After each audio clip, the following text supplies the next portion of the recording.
Welcome to this next episode of the Beloved Miracles Couples Project. Today, I'm reaching from Norway to Broomfield, Colorado, USA. Hello, Don.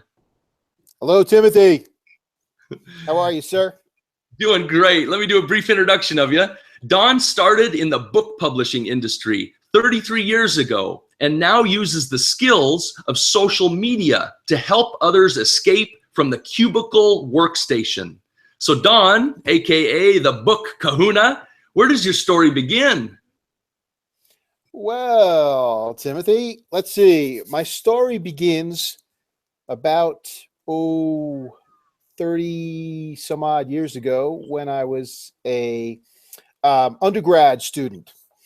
And I decided that I didn't really have a focus of where I wanted my career to go when I got out of school. And I said, I've heard that the publishing industry, you get into the publishing industry and they actually teach you all the skills that you need. It's kind of an apprenticeship as you're going through. And so when I graduated from school in 1984, I just started working in Manhattan, very low level, worked my way up the ladder from one company to another. And along the way, I found out that the publishing industry has this one little thing about it that not too many people know. It's a glamour industry. It's the media.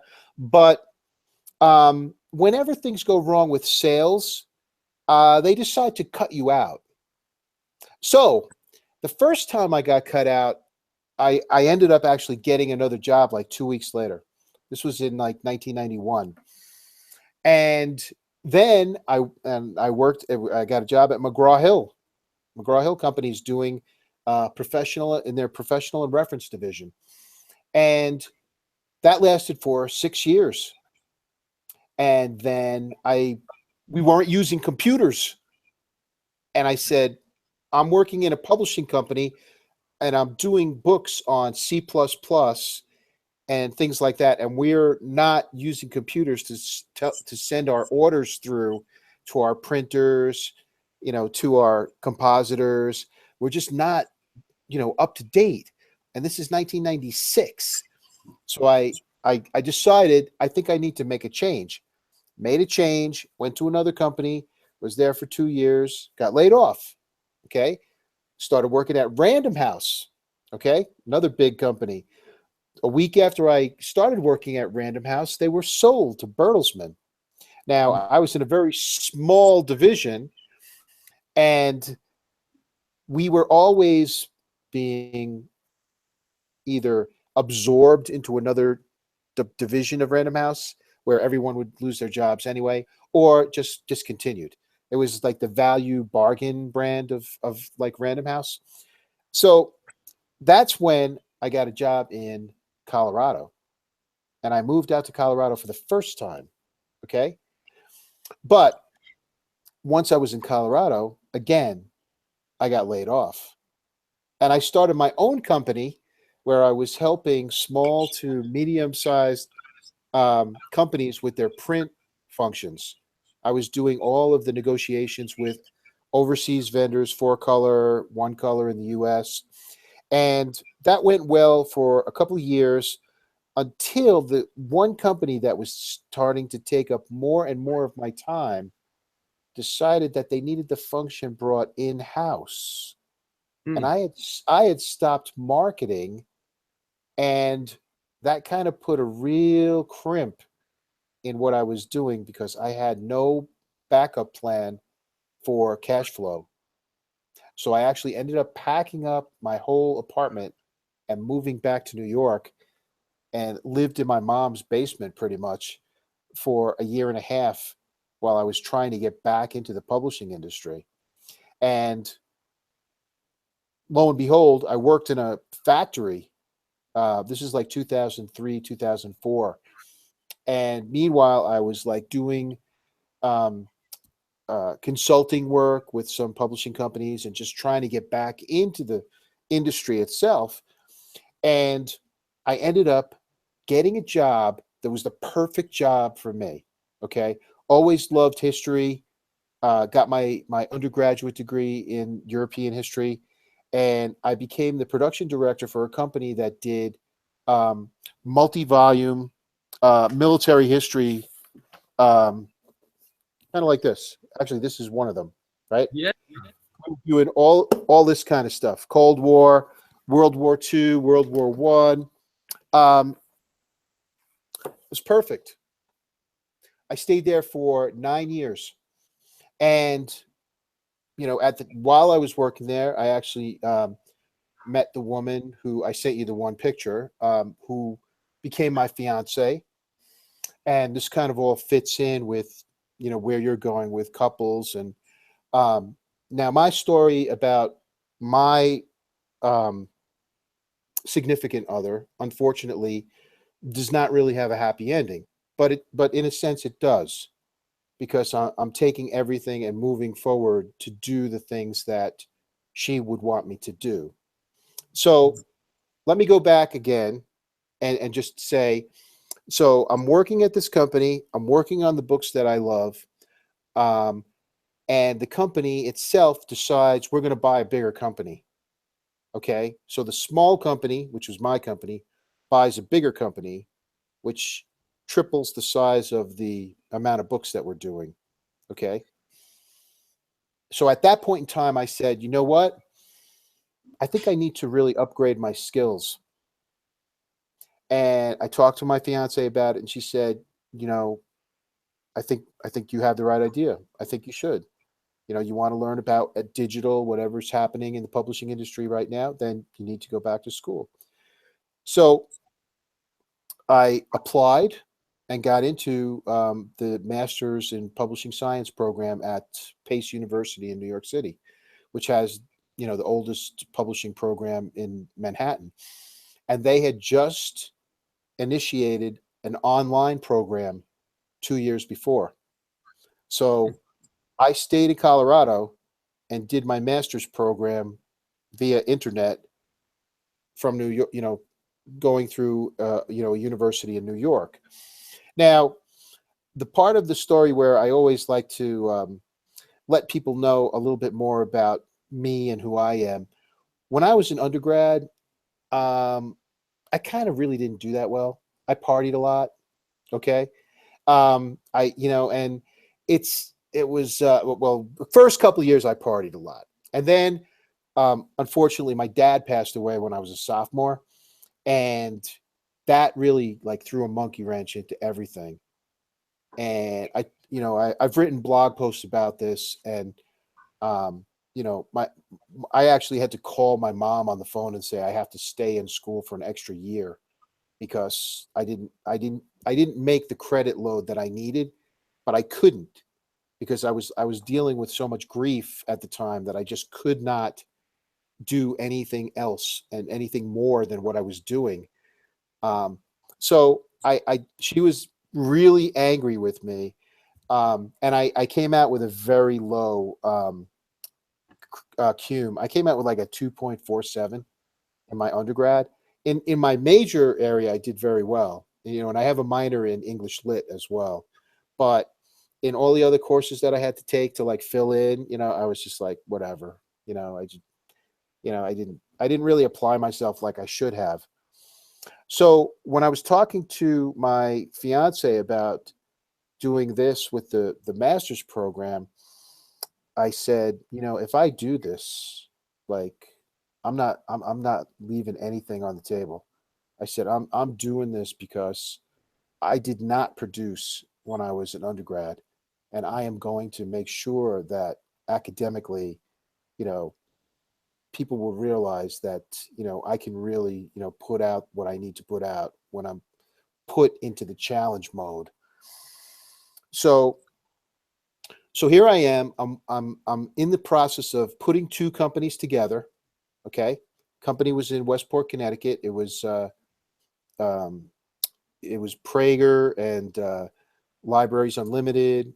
We're throwing them all together. I'm the production director. I have to make sure that everything happens so that we keep our revenue stream afloat and keep the company alive. And in the meantime, I start going to school. Okay. And then we have the biggest project in the history of the company, which was a 4 million word, okay, 4,000 articles, 2,000, pictures, graphs, charts, maps, 21 volume set. They've never done anything of this size before. And it's not the owner's project. And so the woman who is actually the president of the company doesn't really want this particular project to come out and succeed. So instead of like giving us a database to use so we could like keep track of everything, we had to use Excel spreadsheets for that much stuff. Okay. And I said, okay, you know what? We're getting this done. So I started having weekly meetings.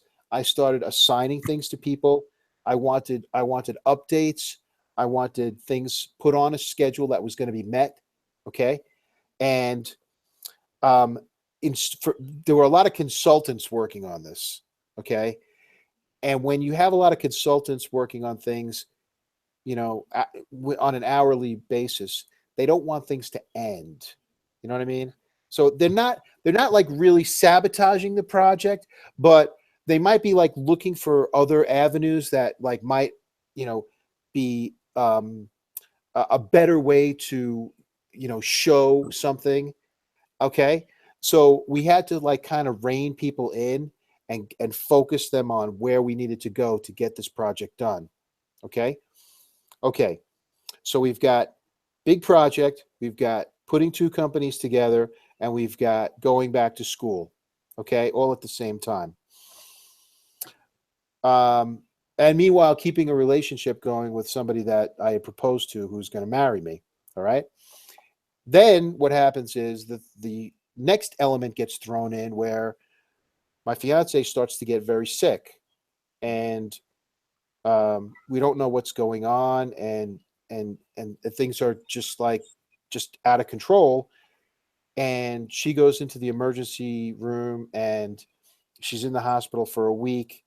And while they're running tests on her, they find out that she had a fatty liver, and it had progressed to advanced liver disease.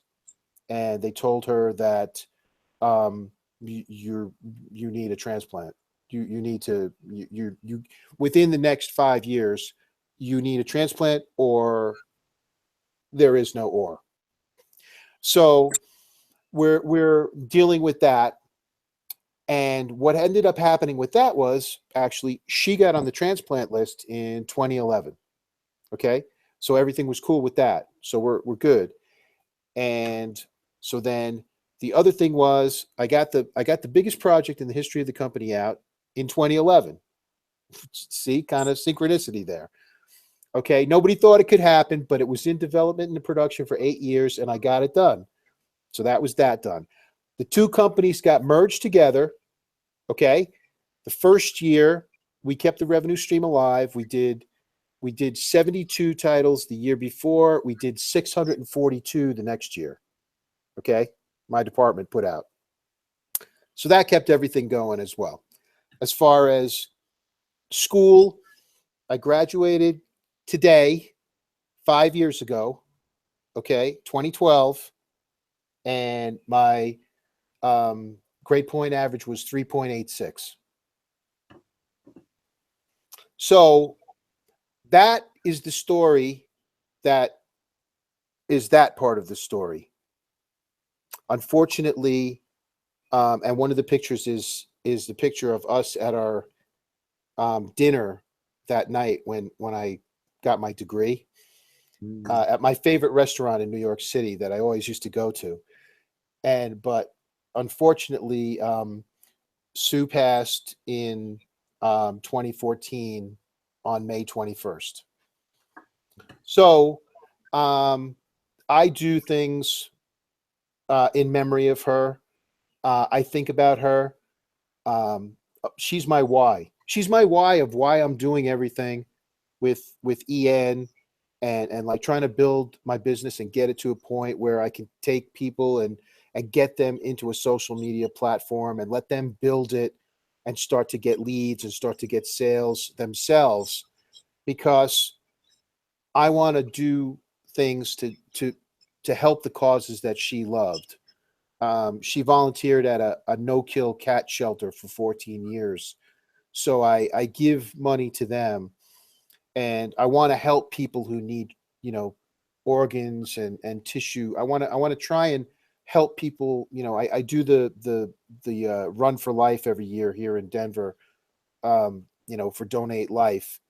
And, I don't want anybody to have to, go through what like I'm living with, day in and day out. She was only 43 years old. So it's something that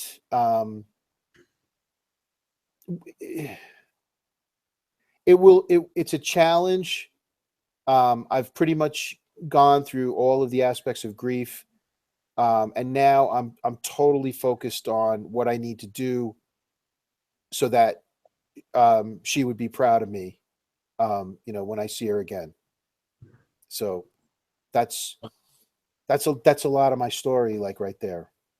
Wow, Don, like, thank you, number one, to be willing to share and to help us understand it in the context that you did, as well as the vision that you have of what lives on, what continues on, and what you're contributing to in terms of service to others as well.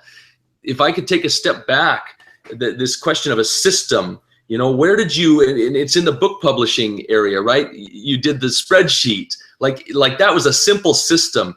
But in the larger sense of where we are 2017 with the internet as a system and all the rest, where in your storyline would you say systems started being more how you got done what you were doing in the book industry, especially with the transition, right? Because this is such an amazing time for published media to start going more and more and more digital, right? And I can just hear it in your timeline of company to company to company, and even in that one big project, that it was literally a spreadsheet, you said, which held that thing together and got it done some 8 years later, you said.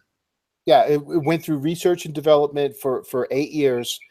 And then we had to like make sure that we were checking spreadsheets, maybe not just one of them, but like to make sure that all the articles were there, all the maps were there. Everything had to be like checked and checked off. And okay, we've got all these. And, meanwhile, if we had a database to use, it would have been like really easy.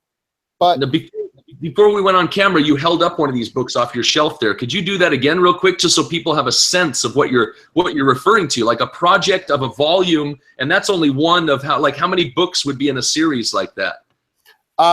This one actually was a 5-volume set. Yeah.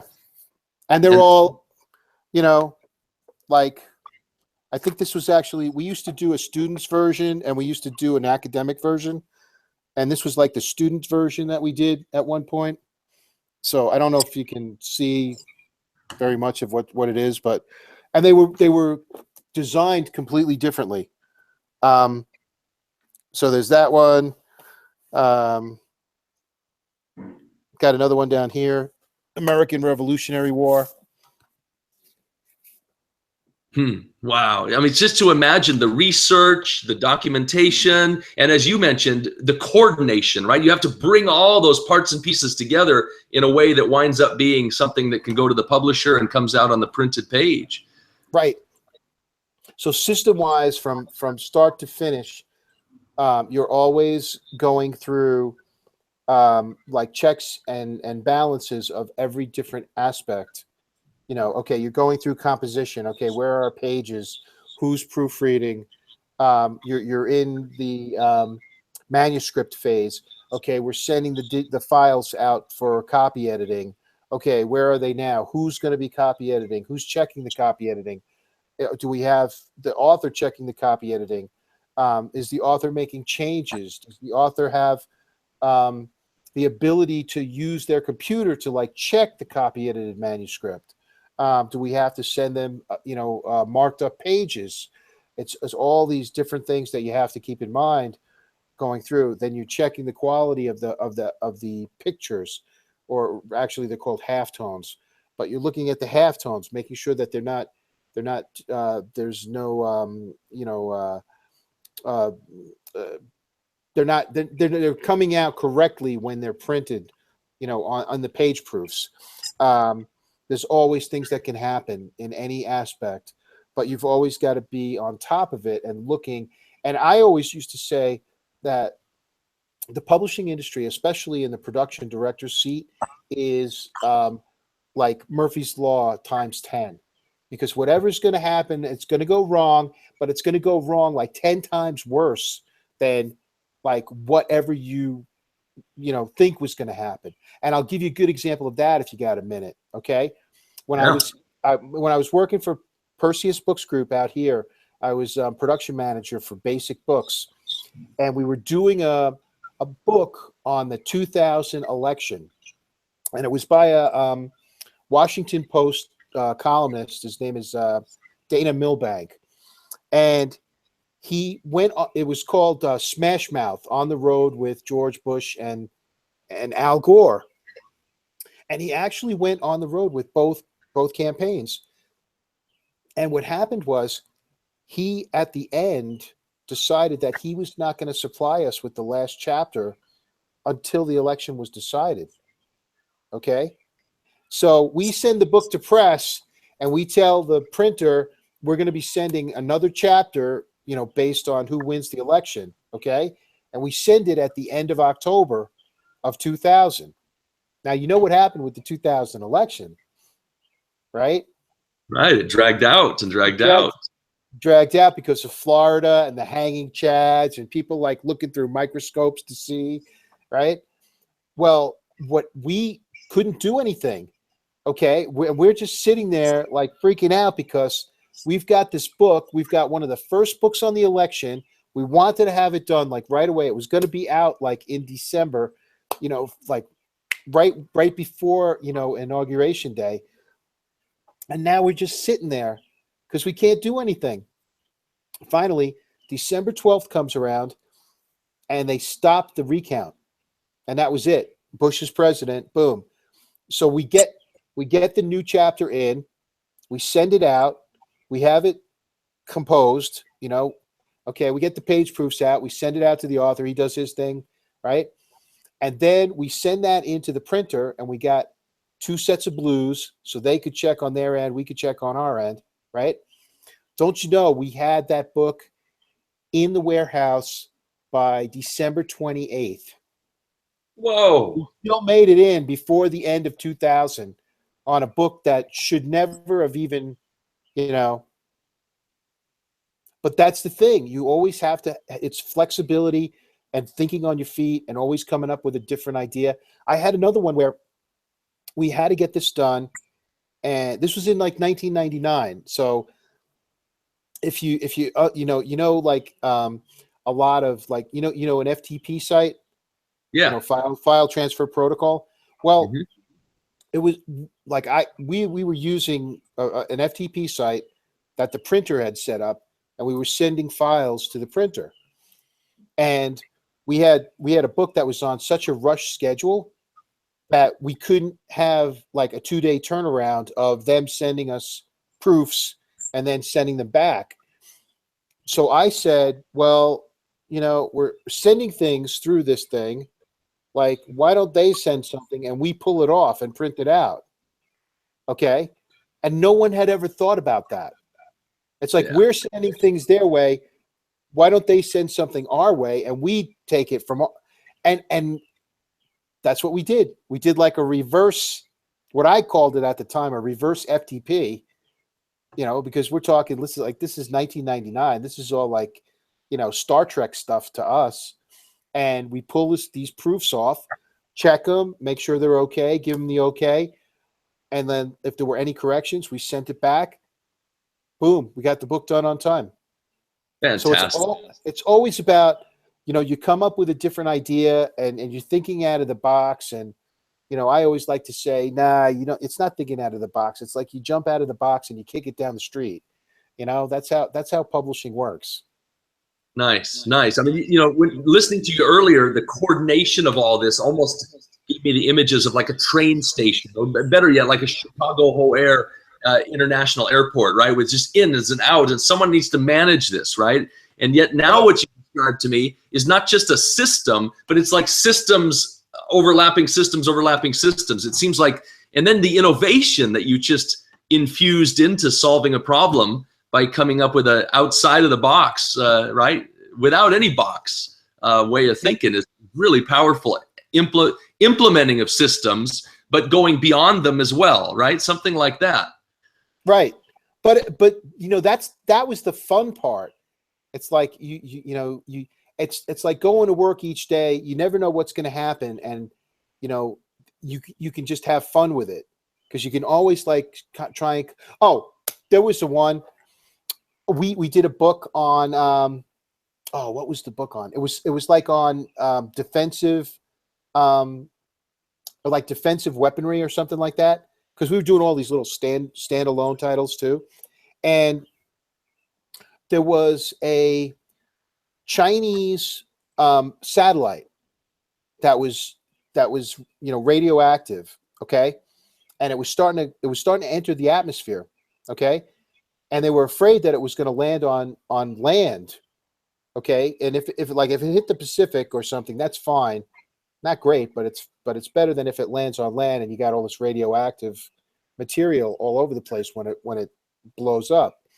So what they did was, one of the U.S. destroyers, I think it was the Vincennes, actually fired a missile and took it out as it was coming into the atmosphere. And this was back in like 2007. And I said, and I actually added this into the book as I wrote it and put it into this book on defensive, weapon systems, because it showed that Star Wars actually works. Okay. It was like one of those things where, okay, we got to take care of this problem. We got to knock this thing out, and we got missiles that can do it. So let's target this thing and take it out. And they did. So I was like, wow, that actually shows that we can do this kind of stuff. So, yeah. So it's like, or another interesting one was, and this one was great. I'm doing a book on hurricanes. Okay. You know where I'm going with this. This is 2005. I'm doing a book on hurricanes, and I'm working with the author, and the author's great. And he's down at Temple University, and we're all of a sudden we're watching this storm, and I'm like, what is this? We got like a Category 4 out in the Gulf. I'm like, what's going on with this? So he's watching it, I'm watching it, and it's starting to get closer. And at one point, it's still out in the Gulf. It becomes a Category 5, which is like the biggest hurricane you can have. And I actually contacted the owner of the company and said, we can't send this book to press yet because we've got like a historical event happening out here. We got to wait on this. So we did. And, Katrina, the storm hit, everything happened, down in New Orleans. And the author, I couldn't get in touch with him for like 2 weeks because he lost his house.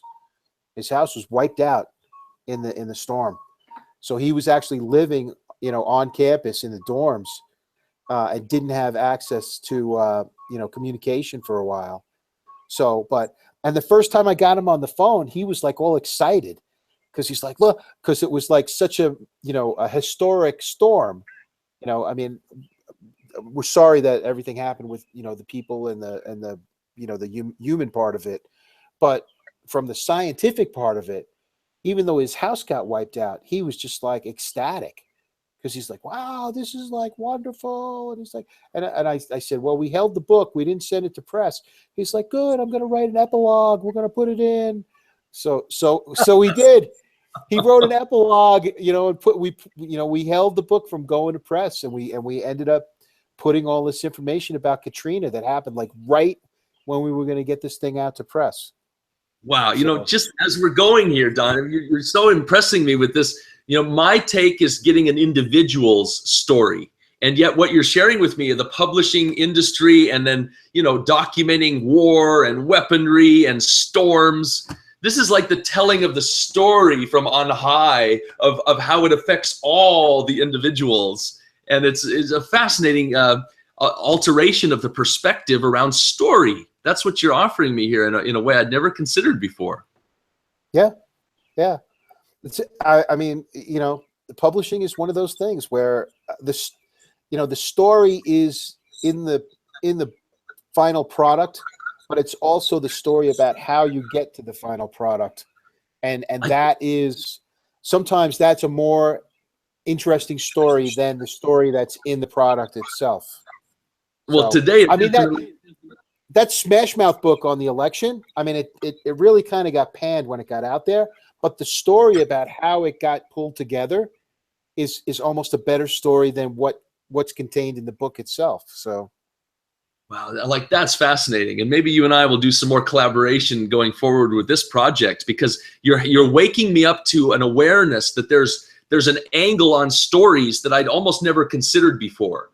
And I'll have to ponder, you know, what we've even documented here, because that's what you've done. You've like expanded my awareness of angles of stories and how to appreciate not just the story, but actually, as you said, right, like how that story even came to a point of being told or published or shared or written. Right. That's it. Everything has like a different angle to look at things, you know. You could be looking at it from like the forward position, or you could look at it from behind. Okay, but there's still a different story of, you know, what happened in all of the different aspects. So let's if you don't mind, let's see if we can bring it full circle on that topic. And the way it shows up for me right now is, you know, usually my last question, as I mentioned to you earlier, is, you know, what advice do you have for couples who are building together? So in this case, it's building together a story to be shared. And couples, to me, you know, the more I do these interviews, Don, couples are any two coming together and co-creating something. So like in what you just said, could you offer any advice? Like what is the advice? And maybe it's even like advice to you and I of how does a couple, how do two who are building together the sharing of a story, but it's different, right? They have different perspectives, as you mentioned, even different time frames of what's being developed in the story. What advice would you have? And I think it taps back into your experience. I wrote down, you know, massive transition, change, innovation, problem solving. What advice do you have for a couple who's looking to tell a shared story and do that together? Is that a clear enough question? you kind of broke up there at the last second, but because I have a sense you've done that. You've done it on some of your bigger projects. There's coming together, as you just mentioned with the author over the Katrina storm. There's coming together with contributing to the story from different almost altitudes of awareness of the bigger picture. And any advice on how to bring that together into a finished product like you've shared off your bookshelf there, you know, where it all comes together and it makes sense. Well, I think the thing with couples, and you know, going back to my relationship with Susan and how we were putting things together, she completely supported me through all of that, and she had her story of what was happening while I was going through everything. Unfortunately, that story I'll never know of what was happening. But the thing is, it's a shared story, and it's different stories. It's her story and it's my story, and like it's not that her story is more important or less important. It's a different aspect to the overall whole of our story.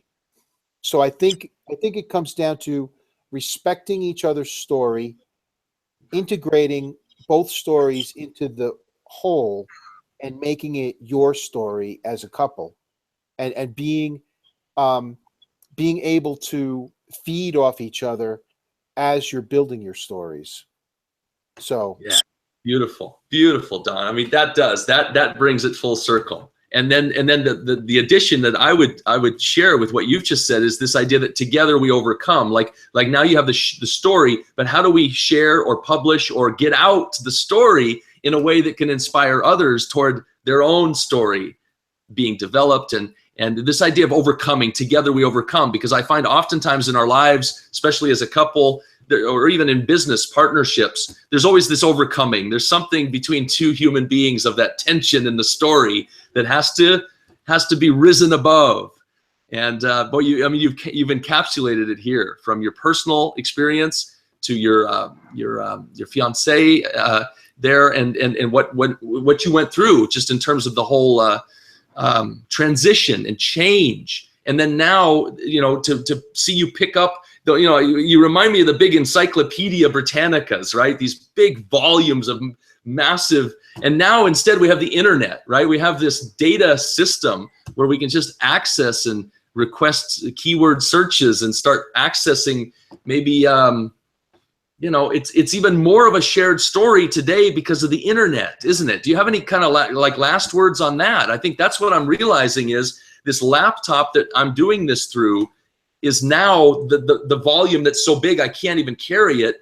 So instead of carrying it, I just have an access point, right, to reach to it in the cloud or in a database somewhere to further tap the story and contribute in our whatever we social media, or we write on a blog or so on, or we record with video, right? This adds more and more to an almost overwhelmingly sized story, doesn't it? it does. But you always have to remember that the transmission platform is just that. It's a transmission platform, and we can't lose the human touch. And people are always like getting so involved in digital and internet and social media and Twitter and Facebook, and the impersonality of some things like just becomes overwhelming at times. But always remember that that other person that's writing or putting part of your story together, like that's your rock, that's your sounding board. And like when everything else is going off the rails and going crazy, you always have that other person over there to talk to, and like just be there for whenever you need that little kick, or that little boost of energy to get things done throughout the course of whatever you're working on.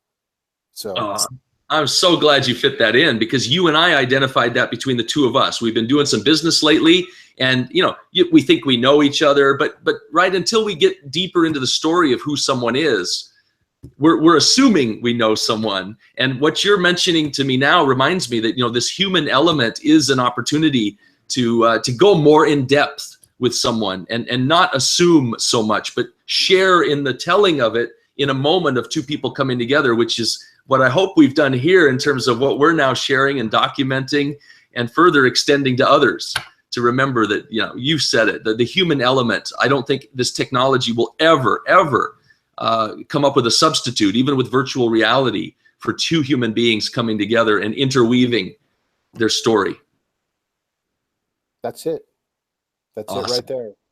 Awesome. Thank you, Don. Well, for now, from Norway to Colorado, I couldn't thank you enough for the preciousness of your story, and hopefully how it will inspire others to wake up and realize that we each have a unique, a one-of-a-kind story. 5 or 8 billion, I lose the number now, how many are on this planet, but there's a unique story to each and every one of us. And Don, you've delivered it today. Well, thank you. And I'm just humbled that you asked me to come on and do this interview, and I hope it might help other people in any way that I can. Just let me know. So it has definitely left a hope and an inspiration that Yeah, even though we might not have the old school publishing and even relationships that are near and dear and precious to us, that there is something that's never lost. And I think ultimately it's the story, right? It's not even so much what happens or doesn't happen. It really comes down to what we're going to tell about our experience. And you really delivered that today. So thank you so much, all the way from Norway. All the way from Broomfield. Thank you.